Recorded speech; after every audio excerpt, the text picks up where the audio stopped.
Aquarius rising. How you doing, Aquarius? This is your reading for the Mars retrograde that's happening in the sign of Leo and Cancer.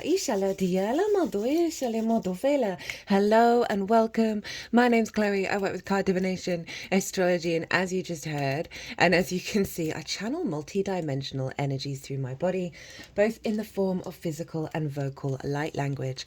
All of this brings in healing, attunement, and activation codes to the messages that come through in this reading. So I read for the rising sign. So for those of you who don't have Aquarius in the first house, look to what house it does fall in your natal chart. Look to the themes of that house, and you want to apply those themes along with all the other meaning you've got going on in the sign of Aquarius to the messages that come through. For example, I've got Aquarius in the 7th house. My moon and my Jupiter are there. So I'd apply all of that to what comes through, because it's as if that Aquarius energy, wherever it falls in your natal chart, has now energetically moved to the 1st house. As always, take what resonates, leave what doesn't. So as I said, this is going to be your reading for the Mars retrograde. And it's happening, it's initiating opposite your sign, Aquarius. And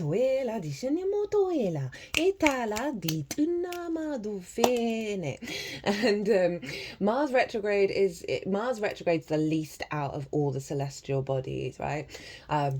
Most go retrograde during every year, whereas Mars doesn't do that. And so when we have a Mars retrograde, it really is very significant because it's a personal planet. It's your motivation, your drive, your action, your passions. It's the blood pumping through your body, right? It's very independent. It wants to go out and do things. It wants to be in a state of action.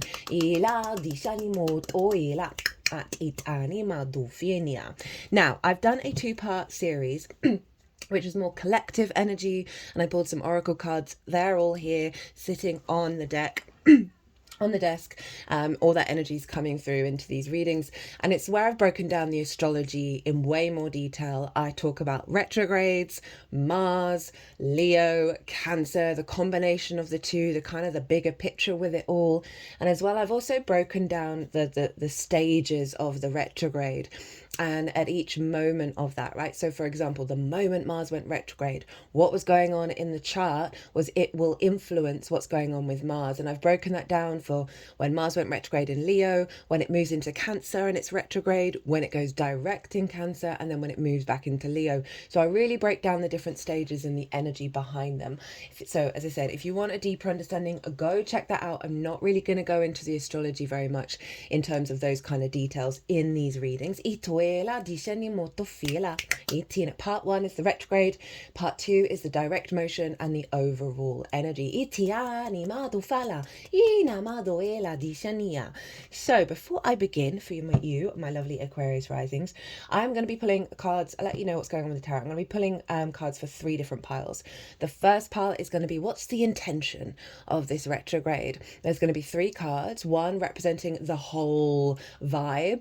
The second one's going to be what's going on in Leo, and the third's going to be what's going on in Cancer. Pile 2 is going to be what the challenges we're going to face and how to work with them, because retrogrades does mean revisiting, looking to the past, going over old territory, and often that means digging things up that we are then, potentially, going to be working with a little more shadow side. And so I'm going to be pulling some cards on that to give us some clues. And obviously those challenges are always getting you to go deeper, getting you to sort of really be in observer mode, because retrogrades are very yin in their nature, right? They're observer. That is to observe what's going on, to cultivate, bring nuance and depth, because it's going over degrees 3 times. So it's really getting into the weeds of things. Where we don't always have all the answers straight away. We're not in direct motion, that yang energy of like going steaming ahead. It's allowing us time to digest, to cultivate. But there can be delays and frustrations. And so that's what I'm bringing through in pile 2. Pile 3 it's going to be how is it going to manifest at the end, right? What's the sort of the result of all of this work? I'm also going to be pulling cards from one card from 4 different oracle decks, and I'll talk about what they each mean when we get to that. So let's begin, Aquarius, my lovely Aquariuses. I'm going to be talking about the different houses that this is happening for you, as well as giving you some tips of how to really understand your own natal chart and deepening what's going on with Mars.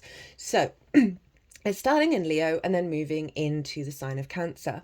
Now, Leo is ruled by the sun and Cancer is ruled by the moon. And this came through in the collective reading. You know, the sun is often linked into the monarch, and the moon, the people.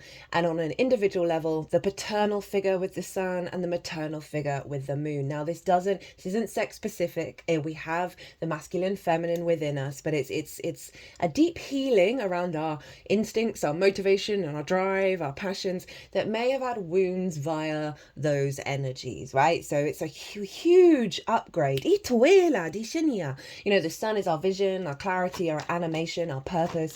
The moon is your emotional body, your intuition. Ooh, our emotional body. Sorry, I got to see what that was. Whether our needs are being met or not, how do we give and receive nourishment? And so these themes are working together, the unconscious realms, the conscious realms, to integrate, to really elevate our motivation, our drive and action to our personal frequency and not our conditioning, both collective, social and personal.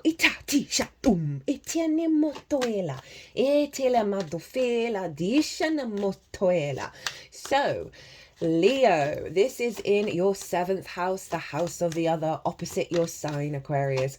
This is about the one-on-one relationships, and this can be business partners, one-on-one clients, your therapist, intimate friends, and long-term committed romantic relationships, as well as your relationship with Source. It's that one-on-one vibe, right? And so having a Mars retrograde in the 7th is a revisiting around your motivations, your drive and instincts when it comes to the other. Now, the 7th house is an interesting house. There's so much that shows up into it because, one, it can reflect those people. What are those people that are really important in your life up to? What's going on with them? Right, as well as how you show up for the other. What you're drawn to in the other, how you understand yourself in regards to the other, because it acts as a mirror. So a Mars retrograde here, I also find, right, say you don't necessarily have like that romantic relationship or the business partner or the other themes aren't showing up, I often find transits in the 7th, you're more in tune directly with Source, right? So in terms of Mars, you may notice that your drive and your actions that you're taking are following the Source intention of your frequency.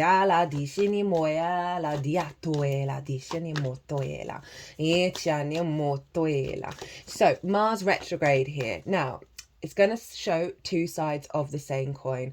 I talk about this quite a lot in the Sagittarius new moon series. I work with 6-month cycles with the lunation, so that series is still live, even though we've had the Sagittarius new moon. And a lot of the astrology in that moon is locked into the retrograde of Mars in Leo. So you might want to go watch that as well if you've not caught that and come back. So Mars, and I talked about that, the 2 sides of the same coin, because Mars was stationing retrograde. I wasn't retrograde yet at the time of that new moon. So Mars, observe your actions, observe your deeds, observe your instincts, observe your motivation or lack thereof. All of that is going to help you navigate this Mars retrograde. And so Mars can be bringing up old patterns around how you interact with the other, old patterns around how your motivation might be diminished by the other or accentuated by the other, any wounds that you may be facing with the other that has impacted how you take action, how you have your motivation, what is your drive, what is your passion, right? We can so often prioritize, especially in romantic relationships, things that are based on energy, love languages that we've learned from our parental figures or trauma responses. And so sometimes it's not very healthy. Mars in this sign is going to really help with that. If that's something that you suffer from, and I don't mean suffer, if that's something that's that's a struggle in life. I know I've certainly faced that in my own experience, as does almost everybody that I've ever met. It's also going to highlight, perhaps, you know, if you've been hyper independent, hyper contrary to co-creation, where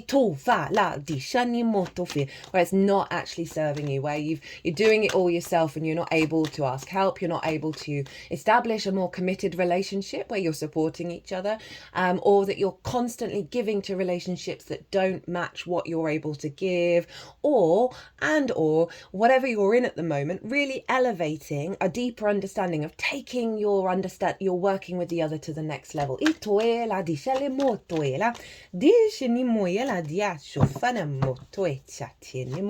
So as I said, Mars is going to be highlighting the sort of unintegrated instincts and activations and motivations. Watch where you're feeling heavy in terms of your motivation. That's going to be helpful for you to sort of go inward and figure out, okay, where is this coming from? What's the root drive here? Oh, it's going to be highlighting, oh, maybe I don't need to give my attention to this. Maybe this is not a relationship that I need in my life for the long term. You're going to know what's right for you. Always follow your own sense of autonomy with that one.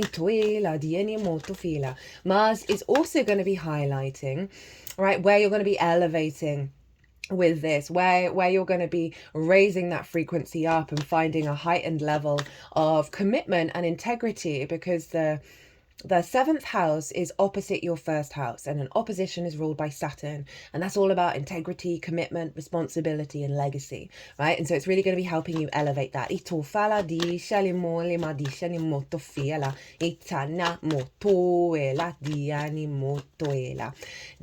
Now the sun rules Leo. So you might want to look, oh no.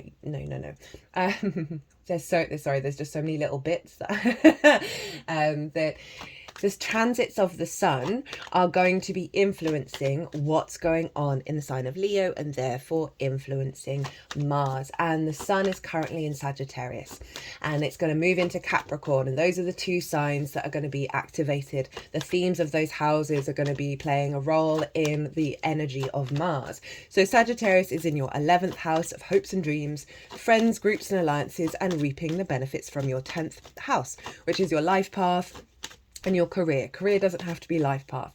So there can be something here around having new vision, having an elevation of understanding of your hopes and dreams, and realizing that perhaps your motivations and drives with the other haven't been in right order, and doing some work and bringing that into an alignment, as well as I can see this as collaborating with somebody on a project, right, that is linked into your life purpose, right? It could be career, it could be about activating a higher level of commitment with somebody, and that's a part of your hopes and dreams. That was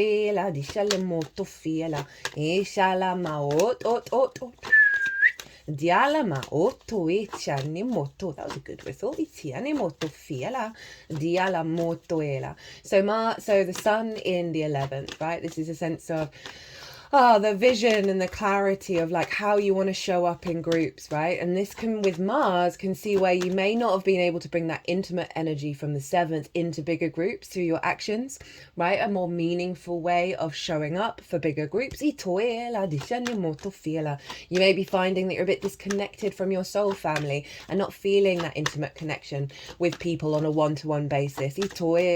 Maybe people you've met in bigger groups, and it's just not, you're not getting the satisfaction anymore, and just figuring out, okay, well, how am I showing up? Where's my frequency at with that one? How can I sort of be more open to receive that sense of collaboration, rather than there may be something right within you, like linked into the ancestors are involved here, because Mars is opposite Pluto in your sign, which I'm going to get to in a second, of we're holding on to certain blocks and limitations. If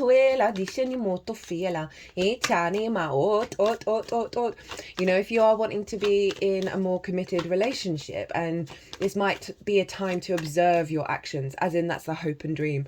You might want to observe your actions of like, what is it that's fundamentally perhaps not ready for that committed relationship that you can see through your actions and then do the work on, right? It's very helpful to help us see what's going on in terms of our instincts. You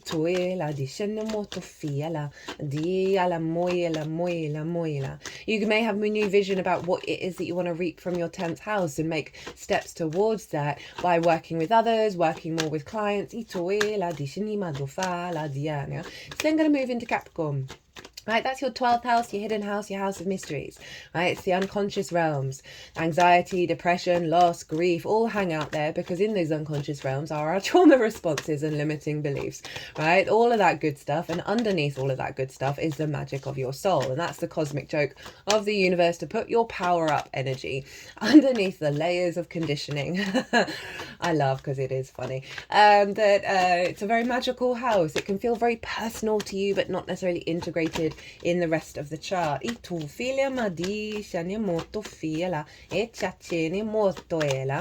so the sun moving through there really shines a light in the darkness, helps you see what you need, what you may have been hiding from, or that was so far in the shadows that you weren't even aware that they were there. So the sun is going to be letting you know, giving you clues and hints about where there's been some restrictions around the other, whether it's your connection to source, right, and how you show up to the other and how the other shows up to you. And both of that can be linked into unhealed wounds around giving and receiving and co-creating.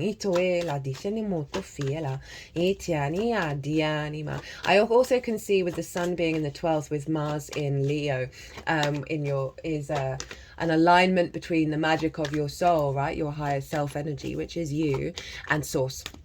Right, and you're going to see that you're going to get the ideas, the visions, and then you're going to observe through your actions, source infusing within you that is going to be bringing that all together.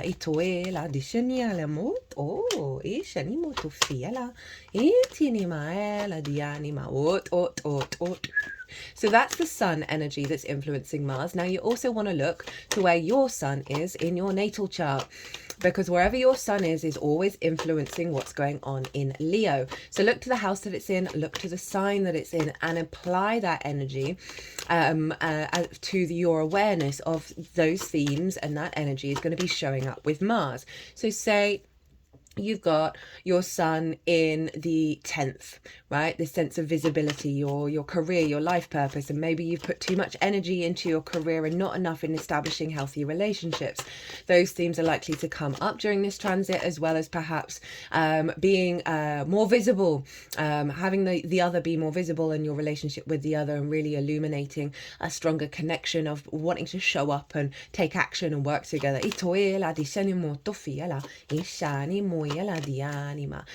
Right, before I go on to Cancer, Mars, wherever Mars is, speaking of which, Diana, Dishanima Otufala. Wherever your natal Mars is always having a feedback loop with the transiting Mars. So that is going to be so wherever your Mars is, Mars in Leo, and then Cancer is going to be influencing what's going on with your Mars. And so that's going to help add on another layer of what themes are showing up and what shifts and changes are happening for you with this transit. And that applies to the Cancer transit. Mars also rules Scorpio and Aries traditionally, and so that's what I work with. And so the Aries and Scorpio are going to be upgraded with these transits from Mars, and you have Scorpio in your 10th house of life purpose and career, visibility and reputation, and this real sense of how the big outside world sees you. So Mars moving through the 7th and then into the 6th, which I'll get to in just a second, is going to be helping refine where you're headed on your life path, your sense of visibility and reputation. This could be linked into career. Now for some of you, this is about building healthier levels of commitment, healthier levels of one-on-one relationships, the capacity to be intimate intimate. There's, relationships are really significant with life paths, whether that's a business partner, a romantic partner, or your relationship with source. It may be that you're going to be collaborating in order to sort of elevate that life path of where you're headed. Aries for you is in your third house of your day-to-day, how you find meaning in the day-to-day, your environmental frequency, your local community, short distance trips, schools, and therefore learning things for the first time, as well as communication. So Mars is going to help, if you are in a relationship, whether, whatever relationship or out of that list you're in, this is going to be being able to show up every day for it. I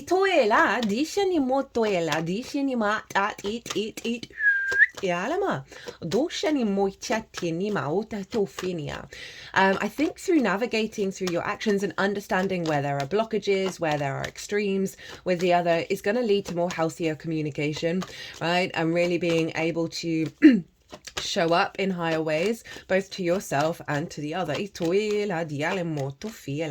obviously, this energy still applies with the Cancer transit as well. Now, before I move on to this, let's talk about Pluto over in your sign, Aquarius.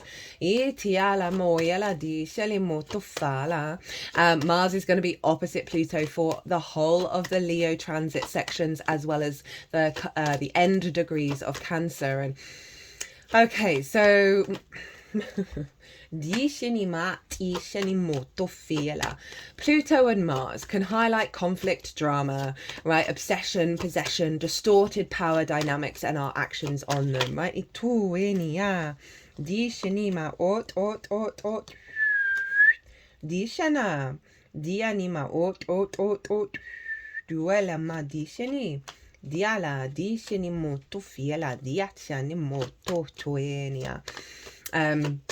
That it's bringing, Pluto even, I don't know why I wanted to say Neptune, that might come up later in the reading. Pluto highlights distorted power dynamics because it is about the cycle of life, death, and rebirth. And so that's a neutral thing that most of our species really struggles with. And so Pluto brings up this really difficult energy to reorientate us and go, hey, this is nonsense. What are you doing? Let go of control. So Pluto and Mars can highlight a lot of difficulties between you and the other. There may be some fights, there may be some distortions, there may be perhaps the other feeling a bit obsessed about you. That could definitely be a thing, or you feeling a bit obsessed about the other. All of these things, they are knocking around. It is possible that they're going to turn up, but what it's really trying to get you to do is be in right use of your own power, trying to find other ways other than conflict to engage with the other. And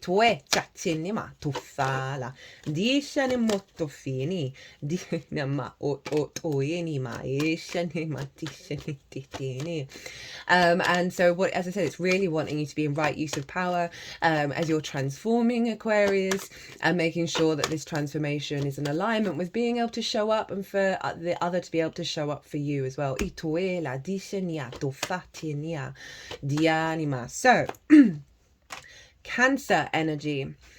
Oh, did I say? I did say at the beginning, yeah, about the paternal and the maternal wounds. Cool. So now we're moving into Cancer, and that is in your 6th house. This is the adult in the room. This is work, how you figure things out. This is routines, physical health, co-workers, and therefore collaboration, and pets, and therefore acts of service. So this is really interesting. I think the 6th house is very significant. It's very important for you to understand how you work. If you don't understand how you work, how are you going to show up for other people? How are you going to explain to other people how you work and then be able to work in a really healthy way? We can't have good relationships until we're basically the adult in the room and we understand ourselves. So it's really interesting that Mars is retrograding in the 7th, highlighting where things may be not working, your motivation and drive may be based on old habits, as well as the others' old habits as well, because it could be other people in your life that this is happening. And then it's moving into the 7th and going, right, let's sort this out here. Let's figure out where the lack of motivation is, the lack of the desire to be the adult in the room, to co-create, to do acts of service, right? To take care of yourself and make sure you're not giving away that power to the other, because so often we can give away everything of ourselves to the other and then not look after ourselves anymore. So with this transit, we're going to be ruled, Mars is going to be ruled by the moon, and the moon moves through every sign, every lunar calendar month. And this is wonderful. I love this because the moon represents our emotional body, our intuition, whether our needs are being not met or not, and how we give and receive nourishment. And so those themes are going to be popping up, and the moon is going to be revealing from our unconscious space having got the vision and the plan with Leo energy, all the unconscious responses in every area of your life, in every part of the chart. So this is beautiful. So you really want to observe Mars. You want to observe what's going on, because then you're going to get the signs and the clues that your unconscious realm is going to be telling you. And so the moon is going to help Mars work through any difficulties from every area of your chart, as well as elevate the strong points and where you want to be headed in terms of your motivation, your drive, and your action around work, and that can be for career, obviously, as well, how you take care of yourself, and also how you interact one-on-one with people. Obviously the lunations are going to be really significant for both of these transits, because the sun and the moon are always involved in that. And the Gemini new moon is Gemini full moon is happening on the 15th of December. That's in your 5th house of your creation energy, right? That's your fun, your amusement, your games, also love, romance, dating. So there is a theme of that coming through. Straight off the bat. So Mars, as I said, any drain on your motivation to get up and be the adult in the room, any sort of instincts that lead you away from those things are going to be sort of coming to the surface to be recalibrated, and really have a strength of your motivation, your drive and action to come from your frequency, not from the ancestors, not from the collective, not socially, not from the parental figures, but yours. Because of that Pluto opposition, that's doubling down on the Aquarius energy, right? Of about you and your transformative, how you're transforming. It's you've got a 19-20 year cycle going on. It's phenomenal. All the Capricorn risings that I've spoken to knew it was a difficult it was a difficult transit, but they've come out the other side so much more in their own power, and that's what that's all about.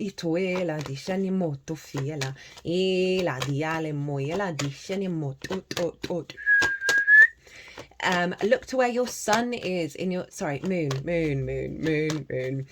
The moon is currently square the sun at the moment. I am feeling this mutable energy. Look to where your moon is in your natal chart, and again, same as the sun, look to the house that it's in, the themes of that house, and the lens in which of the sign it's in, and you want to apply that to what's going to be going on from, when is it, the 6th of January. That's when Mars moves into Cancer. And so that's really going to help add on another layer, personal layer for you, beyond this general reading for the sign of Aquarius. If you want to go even further into the weeds with that, say your moon is in Libra. You want to then look to where Venus is in your natal chart and say Venus is in Taurus. That means the energy buck stops with her, which means Venus is sort of governing what's going on with Mars by energy transfer via your moon.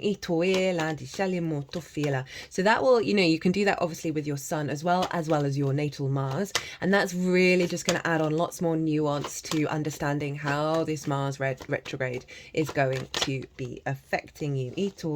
Dishenia, dosheni moto fiela, diela ma otoela, disheni. Dofana, disheni motoela, ina. Obviously this is, in Leo, it's in the 7th. That's an angular house. Angular houses are 1st, 4th, 7th and 10th. These are like the pivot points of the natal chart. And so they're very big transits to have, especially Mars opposite your sign, right? Of how you embody yourself through your sun and your moon. It's really going to reflect. You might also notice If you observe other people in one-on-one relationships where it is that that's not what you want, and I don't really like to do negative, but sometimes that can be really helpful of observing those one-on-one relationships around you, and seeing the work that they're doing and what's going on with them, and realizing, okay, no, where do I want to take it? How do I want to show up? Right, as well as seeing how they're working together really healthily by observing the other and the actions that they're taking, of Mars being in the 7th. It's not just always about what other people are doing, it's often how you're showing up as well. You might find with the retrograde that you're just kind of withdrawing from the other in order to really understand how you want to be.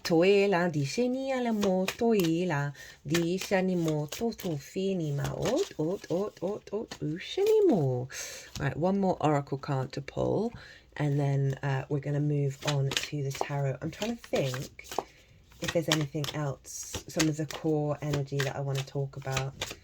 Yeah, I mean, overall, if we think about it, it's building a deeper understanding of what the other means to you and how you want to respond to it through your actions, deeds, and motivation, how you want to work together with people. If you even do, you might come out the other side of this and being like, no, I'm good. You know, that everyone's got their own path to go, and relationships are very significant of how we evolve and how we grow as a soul. But there's also paths where it's like, I think I need to be by myself for a while. Maybe you've been entangled in sort of committed relationships that just genuinely haven't served you, and so you're re-entangling that kind of impulse. Say your parents were really dramatic, right, and they were constantly fighting and then getting back together, and you've been recreating that your whole life. Say you've been following people who then don't necessarily show up for you, and you're constantly in a fear of abandonment, and it's just not working. This transit's a great time to rework all of that and realign that. It's also a great transit to work with Source and bring that into the way that you work. Bring that into an understanding of being the adult in the room, and really leveling up in your maturity by having a stronger connection with Source and realizing that you are a magical being here on this planet, right? And so you're in alignment, you're both working together and co-creating, so you can build in this 3D existence and being able to put it into practice on a day-to-day basis. That's bringing in the career house, the life purpose house, and the 3rd house of the day-to-day. It can change how you show up in terms of your love language of acts of service as well, with that 3rd house of communication. And when I say change, I just mean get more naturally back to yourself. You know, the parental figures, it really doesn't matter what they do imprint, right? We're running around in unconscious mode to like 7 years old. Everything around us is just like programmed. That is code everywhere. I mean, code is everywhere already, but our brains can get a bit calcified as we get older. Okay, they've just put both hands at the back of my skull, behind the ears. Itala, with the thumb like right behind the ear and the fingers on the... just above the top of the ear, spread out towards the back of the middle of the brain. If anybody knows about what in the brain is there, put it in the comment spots. I feel like they're doing some work of like getting rid of that calcification. So we are able to sort of change our ways. They're tapping around the heart space as well.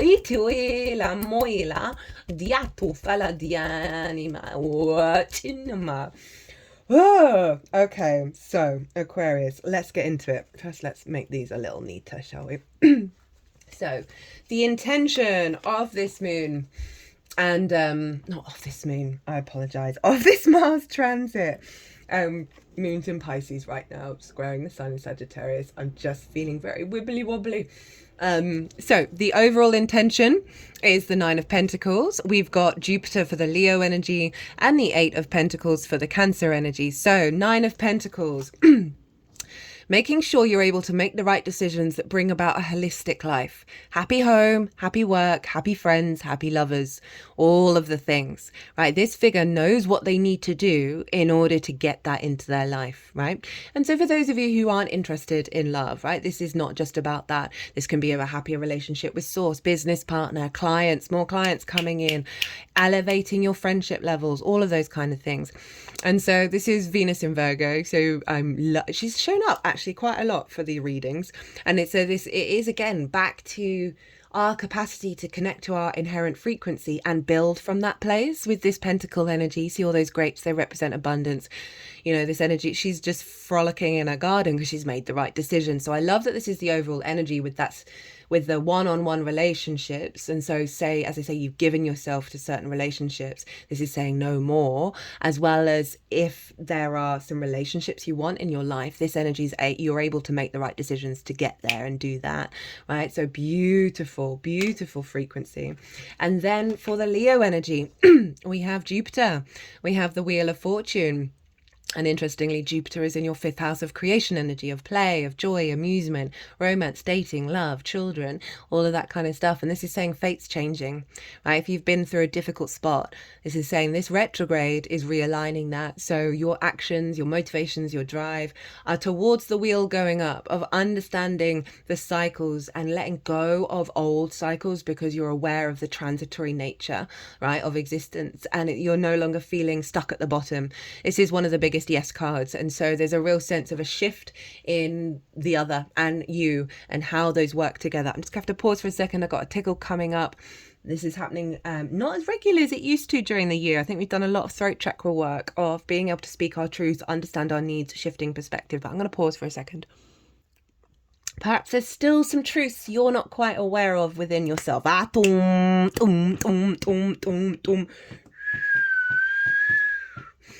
And I cut the decks thinking about this, and it's it's telling us, right, you've got to go on an alchemical process, right? You've got to start refining every little bit of yourself and start doing things differently, because then it's going to reconstitute itself into the greater whole. But it is saying there's something through you're going to learn through this refinement process. And there we go. We got the King of Swords, your card, Aquarius, of then you're going to have a clarity of truth of what it is that you truly want, because you're bringing that angelic frequency on into the earth, right? So you may have been in denser frequencies before in this transit. Through what's going on with Mars is really going to be opening up new pathways, right? Mars likes to move, that you're going to be able to walk down, but it is requiring this element of reflection and the element of, well, okay, how can I cultivate my inner world in order for the outer world to shift? The Cancer energy, this is one of my favorite cards at the moment.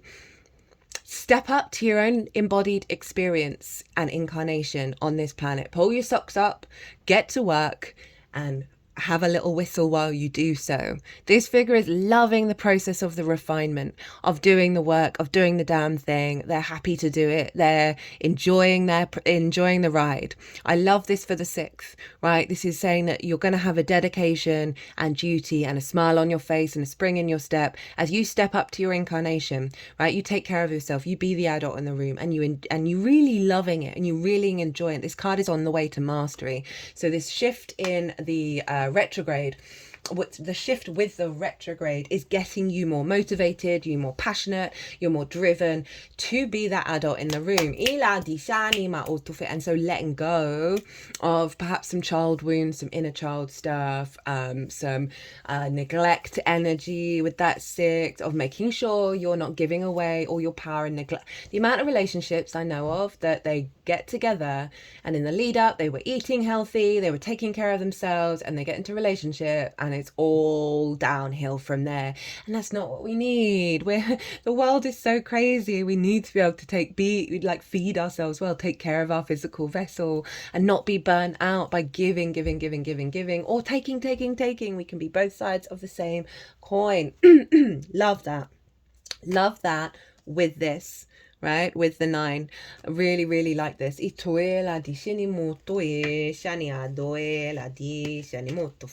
So the challenge and how to work with it. We have, this is for the Leo energy. We've got the Queen of Pentacles in reverse and the 9 of Wands. Really kind of summing up what I've been saying, right? Queen of Pentacles in reverse. The struggle bus to bring a deep grounding, nurturing, nourishing energy to how you build and create with the other in the world, right? This may also be the other not showing up and giving the resources or giving the nourishment back, and it's either draining or just there's an incapacity to commit, right? Earth energy is very loyal, it's very committed, very grounded. You know, the Queen of Pentacles is about abundance, so there may be a blockage around abundance of certain relationships where you're just not feeling that nourishment, you're not feeling that care, right? Itoela di shania diala mo toela. Or it's you not giving that to others, right? Of not being able to nurture, right? That very sort of feminine yin energy, not being able to observe where you're not building together, because Queen of Pentacles is very good at observing and giving a practical advice. So there may be some blockages around you giving yourself good advice about how the relationships are going, how you're showing up to it, how you're tending and caring to it, right? Or how they're caring for you. Just a depletion of resources and the exchange, the co-creation, right? The collaboration. Acts of service as well. Queen of Pentacles is very good at like doing acts, you know, physical acts of service to nourish those around her. And so this could be about one, the blockages within you, as well as in not receiving that from the other as well. So these are the challenges. This is the challenge that this Mars retrograde is going to be bringing up, and they're wanting you to look at the 9 of Wands of how to work through it. Where are you feeling exhausted and burnt out? Why is it that there's this energy around you where you are on the defensive? You're expecting the Queen of Pentacles to show up in the reverse. You're not expecting change. Remember, you've got the Wheel of Fortune for the Leo energy, so things are changing. You've got to observe this 9 of Wands, right? It's still they're still standing, but there's this energy of like, I'm always waiting for the next hit. I'm always waiting for the next attack. Can't breathe, can't rest, can't settle. It's always going to be the same thing, right? There's an element of conflict here and exhaustion. For example, like your parental figures might have been really combative, right? And sort of, I did say that actually, didn't I? Of like fighting all the time, breaking up, of like, can't breathe. It's just a cycle on loop, on loop, on loop, on loop. The other side of this is, where are you really hyper independent? Where are you so independent that you can't let the walls down? You can't let anyone in. You can't let anyone tend to you and give you the love and tenderness that you so deserve. So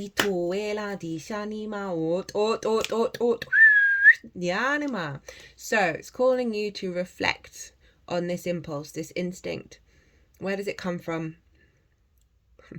Whenever I say that, I always want to say, where does it go? Where does it come from? Cotton Eye Joe.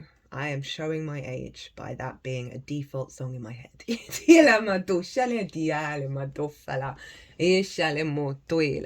But yeah, it's asking you really to focus on this energy, and by doing so, without dwelling on it, with the awareness that it's trying to tell you something. It's making me think of like dream therapy, like all the different dream therapies. I think they've all got this one thing in common, where if you're having like a recurring nightmare, and arguably life can be like that, if there's something that you're running away from in that nightmare, the best way through is to try and turn around and see what it is and ask it what it wants. And it usually turns into a memory, right? A core wound that you were struggling to face. So there may be certain situations where you gotta not run away by putting up the walls and always being ready for the fight, right? Because that's very like keep out of my way, get out of my way, leave me alone.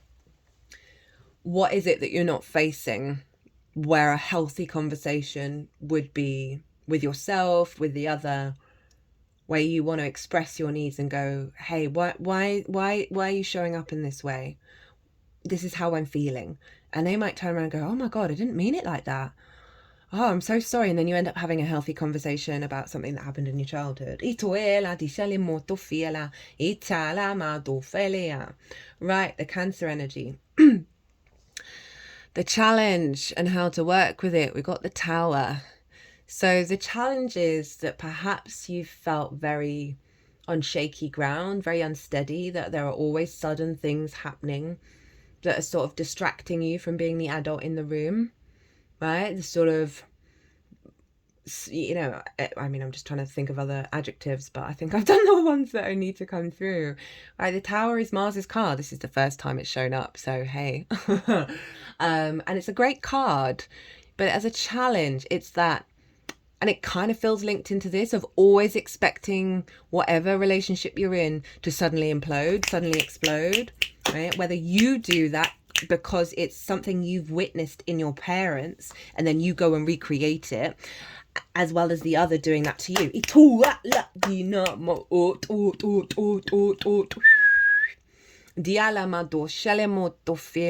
You know, the Tower is often about stripping everything down to the foundations.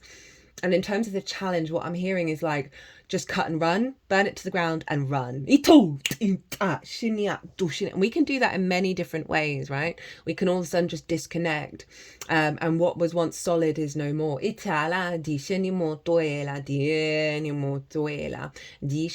the challenge with the 6, right, of work, how you work, physical health, routines, co-workers, pets, this sense of being the adult in the room, being able to step up to yourself. I'm like, there's always these times when you fall into a state of neglect. It doesn't just have to be linked into the other, right? Although these two are linked.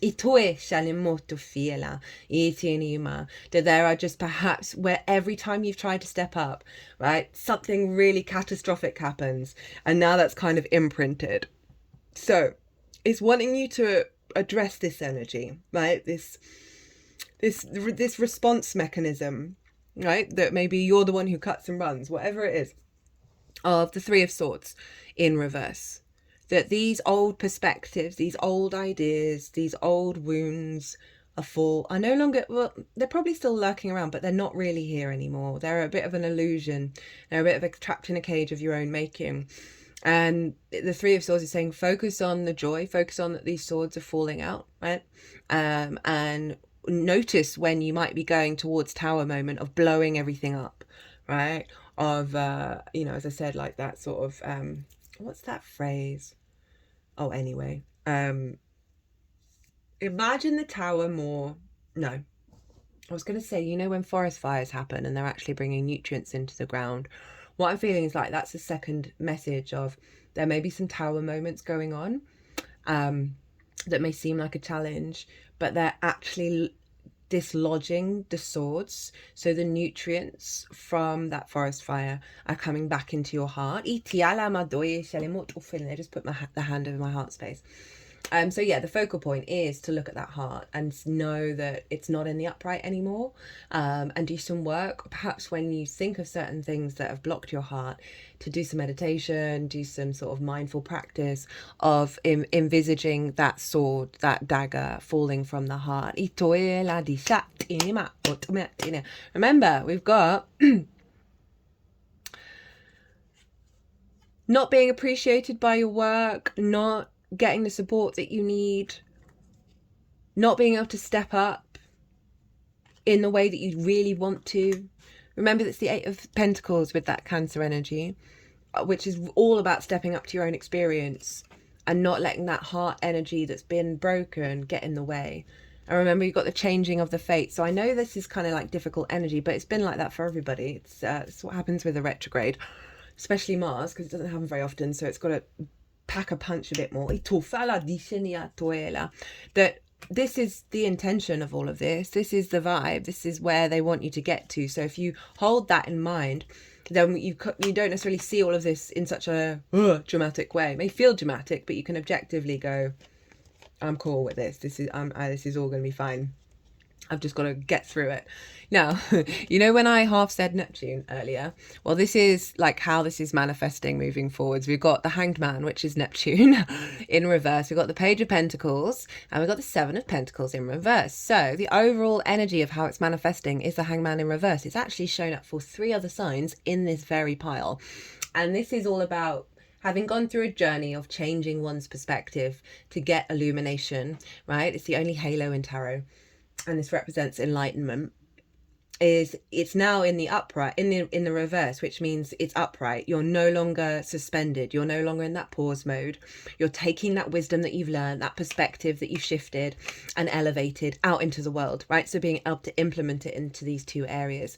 We then have for the Leo energy, the Page of Pentacles, new experiences, new opportunities, new ways of communicating, a fresh new energy that's manifesting in the 3D realm around the other and around work and being the adult in the room. I love it. Pages are very excitable. They want to learn everything. They want to talk to everybody. And so there's a real sense of not being jaded anymore, and a really lovely energy of you being very open to new experiences and to new adventures. Again, that could be opportunities with work, and in terms of combining that 6th and 7th house, as well as new ways of communicating and doing things with the other, that is with that Neptune in reverse, with that high Hanged Man in reverse, new perspective. You're now implementing it without taking on the baggage from before. For the Cancer energy, the 7 of Pentacles in reverse. Now, the 7 of Pentacles in the upright is about planting new seeds, tending to them daily. Can be a bit frustrated because you're like, oh, why has nothing got big yet? When's the harvest coming? When's the harvest coming? It is the apprenticeship energy, right? And it's in reverse. And it's sort of reconfirming this of like, you're moving beyond the sort of the slightly frustrating thing of not seeing things manifesting, of putting in the work but not necessarily seeing the results. So I really, really like that, combined both with work, taking care of yourself, and also how that influences your relationships in your life. At the bottom of the deck, we have the Page of Cups. Love this. Beautiful, beautiful energy. So that is all about speaking from love, seeing the magic, right? This figure is talking to a fish in a cup, and that fish is talking back, and it's completely normal. Very imaginative, very creative, very playful, lots and lots of love, opportunities of that, opportunities of healthier ways of communicating from a more magical place, seeing the synchronicities, seeing the magic around you, right? Not carrying the heaviness of the previous experiences anymore. I love both of those pages. You know, really fresh energy. They're very similar to aces. Right, the oracle cards. First up is from Amy Miranda, and this is the deck, what is called What We've Forgotten. All the decks are in the description box, by the way. Cool. Sorry, I just turned it over and saw what it was. And this is what this retrograde is helping us remember, right? That's deep within us. So we have the hero's journey, descending into the temple. Abrahamic schools of spiritual thought have a lot of similarities. One of them is the concept of the journey or the quest. This was the night journey referred to the transformational trip made by Muhammad in both body and spirit.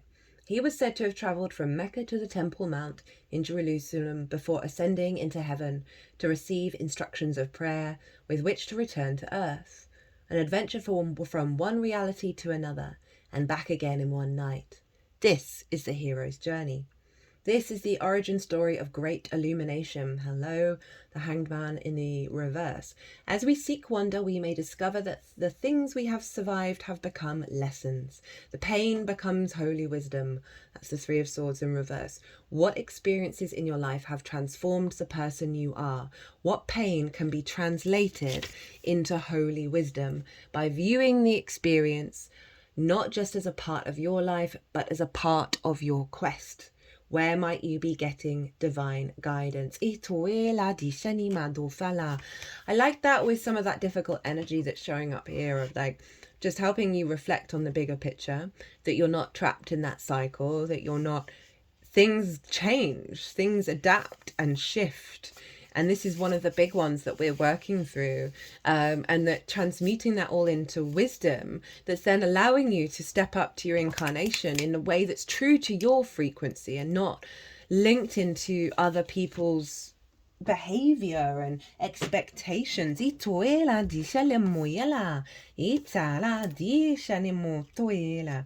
So you've forgotten you're on a bit of a big quest here, and to understand that there's more to be revealed, and that there's a lot of wisdom and light coming in, a lot of higher perspectives on this journey that you're on, and that is unfolding during this Mars retrograde. Next up, we have from the Animal Spirit Oracle by Krans, and this is the bat, and so this is some animal energy, as Mars is very instinctive, very sort of primal. Darkness letting go, death leading to rebirth. Before emerging, the bat waits for the sun to set and the moon to rise.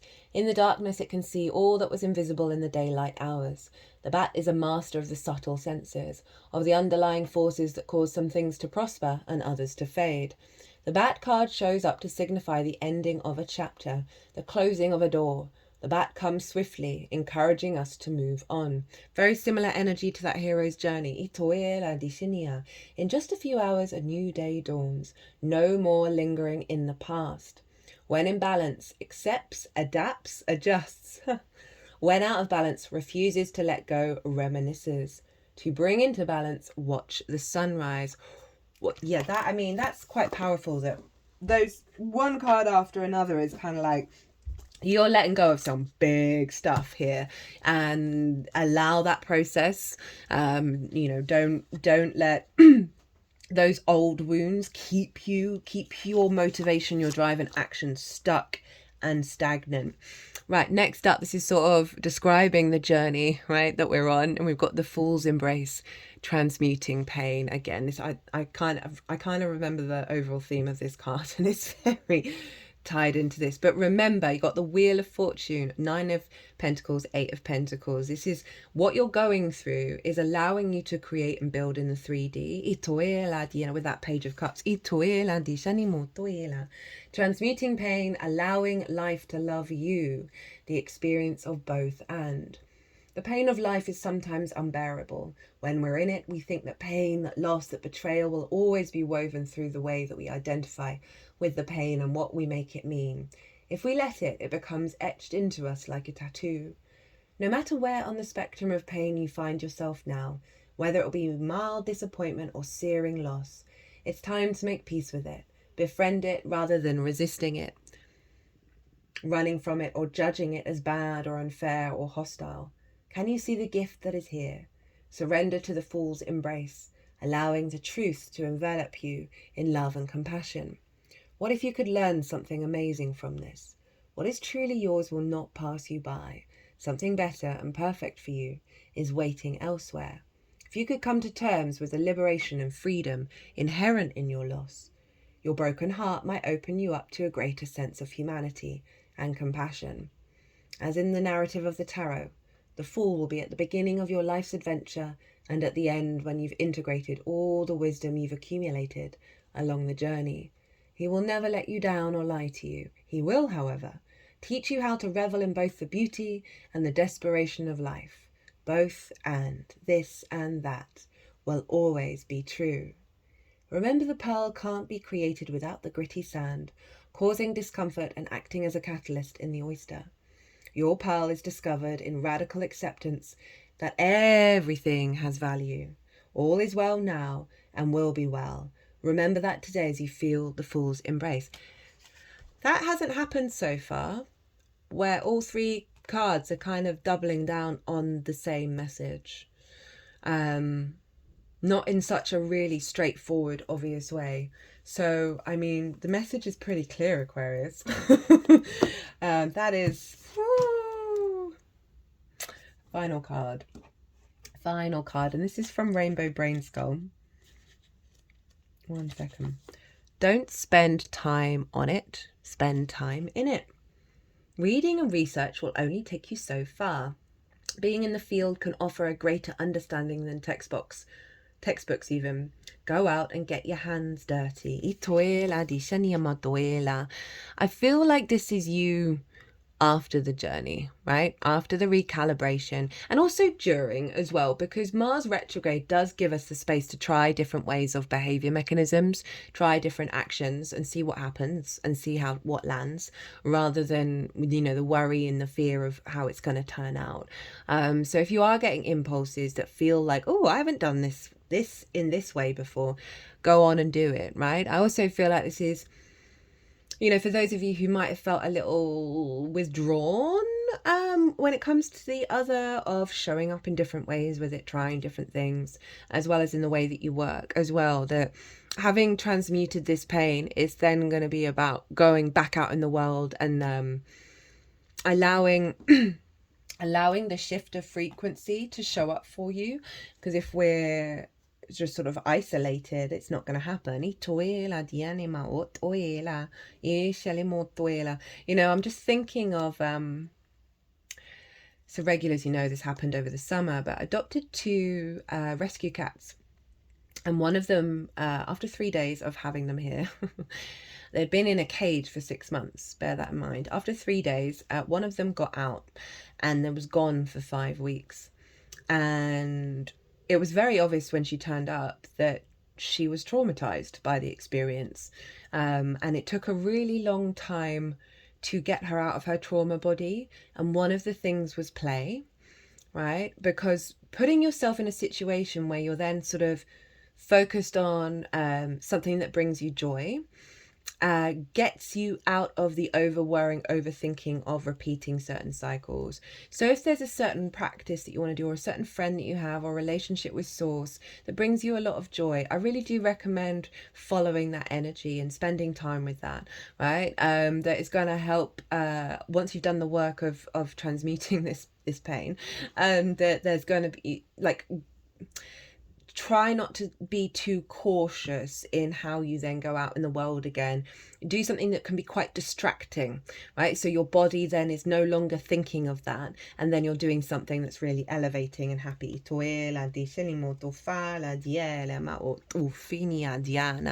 Right, Aquarius, I'm going to leave it there. I hope you enjoyed this reading. I hope it resonated. If it did, hit that like button. It brings me a lot of joy, that's for sure. If you want a personal reading, perhaps to deep dive a little bit more on that, or the fact that Pluto's moved into your sign, my details are everywhere. You can email, oh my goodness, you can book a reading through my website, or if you want to pay by PayPal, email me directly. Other than that, Aquarius, be good to yourselves, be good to those around you, safe travels, and be well until we meet again.